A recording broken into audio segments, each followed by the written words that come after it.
और अब बात सियासी जलेबी की, जिसका स्वाद भले ही कांग्रेस चख ना पाई हो, लेकिन हरियाणा में जीत के बाद बीजेपी जरूर जलेबी का स्वाद चख रही है। राहुल गांधी ने चुनाव प्रचार के दौरान कहा था कि इन जलेबियों को किसी बड़े कारखाने में तैयार किया जाएगा, जिससे हजारों लोगों को रोजगार मिलेगा।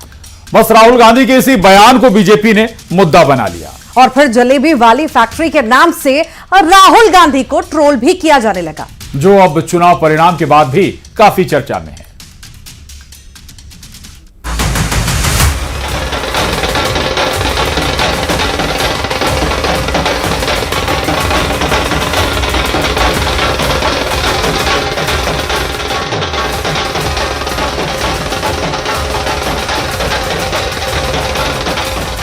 कहांगे अब वो 85 जो खत्म हो गए, अब जलेबियां फटाफट फटाफट फटाफट फटाफट। जलेबी गाने पर थिड़कते पांव उस चुनाव के लिए है जिसमें जलेबी वाला मुद्दा राहुल गांधी की हर रैलियों में गोल गोल घूमता रहा। कि ये जो आपकी जलेबी है पूरे हिंदुस्तान में जानी चाहिए, और उसके बाद बाकी देशों में, अमेरिका में, जापान में। राहुल गांधी हरियाणा के चुनाव में जलेबी का स्वाद चख रहे थे, लेकिन चुनाव परिणाम के बाद उन्हें हार का स्वाद चखना पड़ा और यहीं से शुरू हो गई जलेबी पर सियासत और सोशल मीडिया पर तैरने लगे जलेबी और राहुल गांधी के मीम्स। तो अगर इनकी जलेबी बाकी हिंदुस्तान में जाएगी, बाकी दुनिया में जाएगी, तो शायद उनकी फैक्ट्री में एक दिन 10,000, 20,000, 30,000, 50,000 लोग काम कर सकते हैं। हरियाणा में जीत के बाद अब बीजेपी राहुल गांधी को जलेबी वाले बयान पर ट्रोल कर रही है, साथ ही चुटकी ले रही है और कह रही है जलेबी फैक्ट्री में नहीं बल्कि मेहनती हलवाई की दुकान पर बनती है। ये साफ हो गया। देखिए, लोकतंत्र की जीत हो गई है। करारा जवाब उस रॉकेट को है जो लॉन्च नहीं होता है और कहता है कि भारत का लोकतंत्र खत्म हो गया है, और अर्ज किया है, उन्हें गुमा था कि मेरी उड़ान कम है, उन्हें गुमा था मेरी उड़ान कम है, मुझे यकीन था पूरा आसमान कम है।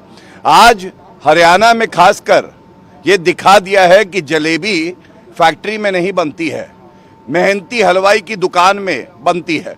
हुडा हो, शैलजा जी हो या सुरजेवाला जी हो, ये सब अपने में ही जलेबी बांट रहे थे या जलेबी घुमा रहे थे।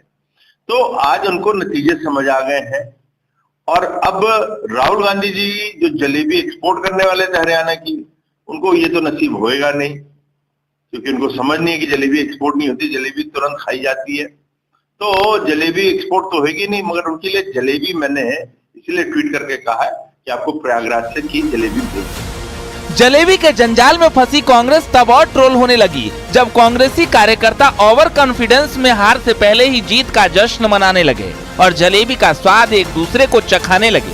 लेकिन जब हरियाणा में हार और जम्मू कश्मीर में इंडिया गठबंधन की जीत हुई तो हरियाणा वाली जलेबी कश्मीर पहुंच गई। देखिए, जलेबी तो मोहब्बत की प्रतीक है, मिठास की प्रतीक है। जलेबी हमारा उद्देश्य यह था कि जिस प्रकार से भारतीय जनता पार्टी के लोग लगातार राहुल जी के बारे में अनर्गल बयानबाजी कर रहे थे, तो हमने जलेबी को प्रतीक मान के हम लोगों ने आज सोचा कि जो भी जनादेश है उसका सम्मान करने के लिए हम लोग जलेबी बांट के लोगों के मुंह में मिठास और प्रेम घोलने का प्रयास किया। लेकिन मिठाई खिलाने में हम लोग कोताही कभी नहीं बरतेंगे। जीत हार एक सिक्के के दो पहलू हैं। हम लोग तो स्वस्थ लोकतंत्र में जनता के जनादेश को स्वीकार करते हैं। खैर, राहुल गांधी के बयान पर तब भी मीम्स बने थे और अब भी मीम्स बन रहे हैं, लेकिन सबसे बड़ा सवाल है आखिर हरियाणा के चुनाव में कांग्रेस कैसे पीछे रह गई, कैसे नेक टू नेक फाइट में कांग्रेस बैकफायर कर गई। अब इन्हीं सवालों के बीच कांग्रेस ईवीएम पर सवाल खड़े कर रही है। Bureau report, news 18।